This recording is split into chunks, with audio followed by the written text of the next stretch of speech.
ಇನ್ನು ರಾಯಚೂರಿನಲ್ಲಿ ಆತ್ಮಹತ್ಯೆಗೆ ಯತ್ನಿಸಿದ್ದಂತಹ ಸರ್ಕಾರಿ ನೌಕರ ಮೃತಪಟ್ಟಿದ್ದಾರೆ ಅನ್ನುವಂಥದ್ದು ಗೊತ್ತಾಗ್ತಾ ಇದೆ.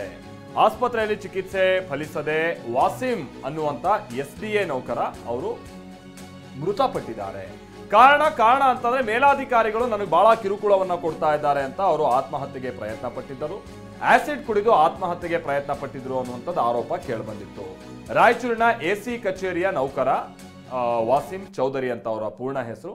ಸಹಾಯಕ ಆಯುಕ್ತರ ಕಚೇರಿಯಲ್ಲಿ SDA ಆಗಿ ಅವರು ಕಾರ್ಯನಿರ್ವಹಿಸ್ತಾ ಇದ್ರು. ನಿನ್ನೆ ಸಂಜೆ ಪ್ರಜ್ಞಾಹೀನ ಸ್ಥಿತಿಯಲ್ಲಿ ಬಿದ್ದುಬಿಟ್ಟಿದ್ರು ವಾಸಿಂ ಚೌಧರಿ. ಅವರನ್ನ ಹೆಚ್ಚಿನ ಚಿಕಿತ್ಸೆಗಾಗಿ ಹೈದರಾಬಾದ್ಗೆ ಅದಾದ ನಂತರದಲ್ಲಿ ಶಿಫ್ಟ್ ಮಾಡಲಾಯಿತು.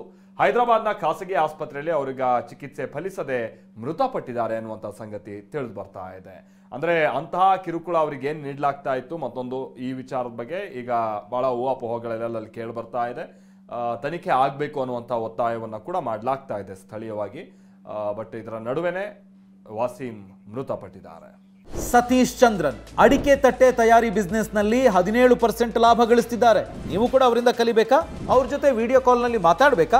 ಈಗಲೇ ಫ್ರೀಡಮ್ ಆಪ್ ಡೌನ್ಲೋಡ್ ಮಾಡಿ. 3:30-4 ಗಂಟೆಗೆ ಮನೆಗೆ ಕಾಲ್ ಬಂತು. ಆಫೀಸ್ ಸಿಬ್ಬಂದಿಗಳು ನಮಗೆ ಮನೆಗೆ ಫೋನ್ ಮಾಡಿ, ಇಲ್ಲ ನಿಮ್ಮ ವಸೀಮ ಅವರು ಇಲ್ಲಿ ಕೆಳಗೆ ಬಿದ್ದಿದ್ದಾರೆ, ಅವರು ಏನೋ ತಗೊಂಡಿದ್ದಾರೆ ಕುಡಿದಿದ್ದಾರೆ ಅಂತ ಮಾಹಿತಿ ಬಂತು.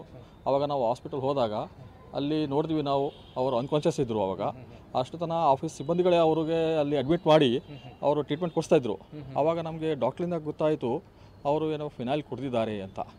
ಆದರೆ ನಮ್ಮ ಪ್ರಕಾರ ಅವರು ಕುಡಿದಿಲ್ಲ ಸರ್, ಅವ್ರಿಗೆ ಯಾರಾದರೂ ಕುಡಿಸಿದ್ದಾರೆ ನಮಗೆ ಡೌಟ್ ಇರೋದು. ಆ್ಯಸಿಡ್ ಕುಡಿದಿದ್ದಾರೆ ಸರ್. ಯಾಕಂದರೆ ನಾನು ಒಂದು ಚೂರು ಆ್ಯಸಿಡ್ ಅದು ಏನೈತೆ ಅಂತ ನೋಡೋಕ್ಕೆ ನಾನು ಒಂದು ಚೂರು.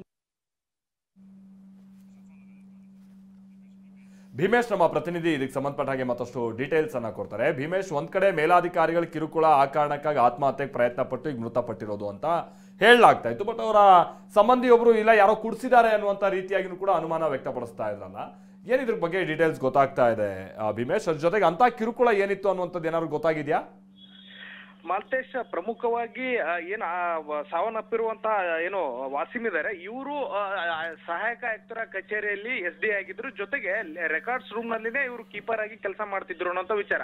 ಪ್ರಮುಖವಾಗಿ ಸಹಾಯಕ ಆಯುಕ್ತರ ಕಚೇರಿಯಲ್ಲಿ ಪ್ರಮುಖ ಪಾತ್ರ ವಹಿಸುವಂತದ್ದೇ ಈ ರೆಕಾರ್ಡ್ಸ್ ರೂಮ್ ಅನ್ನುವಂಥದ್ದು, ಲ್ಯಾಂಡ್ ರೆಕಾರ್ಡ್ಸ್ ರೂಮ್. ಹೀಗಾಗಿ ಆ ಬಗ್ಗೆ ಏನಾದ್ರು ಪ್ರೆಷರ್ ಇತ್ತ ಅನ್ನುವಂಥದ್ದು, ಜೊತೆಗೆ ಏನು ಅಧಿಕಾರಿಗಳ ಕಿರುಕುಳ ಅಂತ ಹೇಳಲಾಗ್ತದೆ. ಸಂಬಂಧಪಟ್ಟಂತೆ ಸಾಕಷ್ಟು ಜನ ಕೂಡ ಆ ಬಗ್ಗೆ ಗಂಭೀರ ಆರೋಪ ಮಾಡ್ತಾ ಇರುವಂತದ್ದು, ಮತ್ತೆ ಅವರು ಪೋಷಕರು ಹೇಳ್ತಾ ಇರುವಂತದ್ದು ಆತನಿಗೆ ಬಲವಂತವಾಗಿ ಯಾರೋ ಕುಡಿಸಿದ್ದಾರೆ ಅನ್ನೋ ವಿಚಾರ ಏನಿದೆ. ಈ ಅಧಿಕಾರಿಗಳ ಕಿರುಕುಳ ಜೊತೆಗೆ ಯಾರೋ ಕುಡಿಸಿದ್ದಾರೆ ಅನ್ನೋ ವಿಚಾರಕ್ಕಾಗಿ ಇಲ್ಲಿ ಎಲ್ಲೋ ಒಂದ್ ಕಡೆ ಸಾಮ್ಯತೆ ಕಂಡು ಬರ್ತಾ ಇರುವಂತದ್ದು. ಅಂದ್ರೆ ಅಧಿಕಾರಿಗಳ ಪ್ರೆಷರೈಸ್ ಮಾಡಿ ಬೇರೆಯವ್ರ ಮೂಲಕ ಈ ರೀತಿ ಮಾಡ್ಸಿರ್ಬಹುದಾ ಅನ್ನುವಂತ ಅನುಮಾನ ಕೂಡ ಇರುವಂತದ್ದು. ಜೊತೆಗೆ ಇವರೇ ಸೆಲ್ಫ್ ಆಗಿ ಅಧಿಕಾರಿಗಳ ಒಂದು ಟಾರ್ಚರ್ ತಾಳಾರದೆ ಆತ್ಮಹತ್ಯೆ ಮಾಡ್ಕೊಂಡ್ರ ಅನ್ನುವಂಥದ್ದು ಅನುಮಾನ ಕೂಡ ವ್ಯಕ್ತವಾಗ್ತಾ ಇರುವಂತ ಕಾರಣಕ್ಕಾಗಿ ಸದ್ಯ ಪಶ್ಚಿಮ ಠಾಣಾ ಪೊಲೀಸರು ಈ ಬಗ್ಗೆ ಪ್ರಕರಣವನ್ನ ದಾಖಲು ಮಾಡಿಕೊಂಡು ತನಿಖೆಯನ್ನು ಆರಂಭಿಸಿರುವಂತದ್ದು. ಅಂದ್ರೆ ನಿನ್ನೆ ಇವರಿಗೆ ಪ್ರಾಥಮಿಕ ಚಿಕಿತ್ಸೆಯನ್ನ ರಾಯಚೂರಿನಲ್ಲೇ ಕೊಡಿಸಲಾಗಿತ್ತು. ಆದ್ರೆ ಅವರ ಏನು ಸ್ಥಿತಿ ಚಿಂತಾಜನಕವಾಗಿರುವಂತ ಕಾರಣಕ್ಕಾಗಿ ಹೈದರಾಬಾದ್ ಖಾಸಗಿ ಆಸ್ಪತ್ರೆಗೆ ಶಿಫ್ಟ್ ಮಾಡಲಾಗಿತ್ತು. ಆದ್ರೆ ದುರಾದೃಷ್ಟವಶಾತ್ ಅವರಿಗೆ ಚಿಕಿತ್ಸೆ ಫಲಕಾರಿ ಆಗದೇನೆ ಅವರು ಮೃತಪಟ್ಟಿರುವಂತದ್ದು. ಹೀಗಾಗಿ ಎಲ್ಲೊಂದ್ ಕಡೆ ಪೋಷಕರು ನೇರವಾಗಿ ಮತ್ತು ಗಂಭೀರವಾಗಿ ಆರೋಪ ಏನಂತಂದ್ರೆ ಯಾರೋ ಬಲವಂತವಾಗಿ ಅವ್ರಿಗೆ ಏನು ಆಸಿಡ್ ಅನ್ನ ಕುಡಿಸಿರುವಂತದ್ದು. ಜೊತೆಗೆ ಅವರು ಲ್ಯಾಂಡ್ ರೆಕಾರ್ಡ್ಸ್ ರೂಮ್ ನಲ್ಲೇ ಕೆಲಸ ಮಾಡ್ತಿರುವಂತ ಕಾರಣಕ್ಕಾಗಿ ಯಾವ್ದೋ ಫೈಲ್ ವಿಚಾರವಾಗಿ ಇದು ಆಗಿರಬಹುದು ಅನ್ನುವಂತ ಗಂಭೀರ ಆರೋಪ ಮಾಡ್ತಾ ಇದ್ರೆ ಸಂಬಂಧಪಟ್ಟಂತೆ ಅಧಿಕಾರಿಗಳು ಏನ್ ಹೇಳ್ತಾರೆ ಅನ್ನೋದ್ರ ಬಗ್ಗೆ ಕಾದ್ ನೋಡ್ಬೇಕಾಗಿರುವಂತದ್ದು. ಈಗ ಸಂಬಂಧಪಟ್ಟಂತ ಸಹಾಯಕ ಆಯುಕ್ತರಾಗಿರ್ಬೋದು, ಜಿಲ್ಲಾಧಿಕಾರಿಗಳಿಗಾಗಿರ್ಬೋದು, ಯಾರು ಕೂಡ ಈ ಬಗ್ಗೆ ಈವರೆಗೂ ಪ್ರತಿಕ್ರಿಯೆ ನೀಡಲ್ಲ. ಜೊತೆಗೆ ಪೊಲೀಸರು ಮಾತ್ರ ಪ್ರಕರಣ ದಾಖಲಾಗಿರುವಂತಹ ಬೆನ್ನಲ್ಲೇ ಒಂದು ತನಿಖೆಯನ್ನು ಸದ್ಯ ಚುರುಕುಗೊಳಿಸಿರುವಂತದ್ದು. Malthesh, thank you Bhimesh.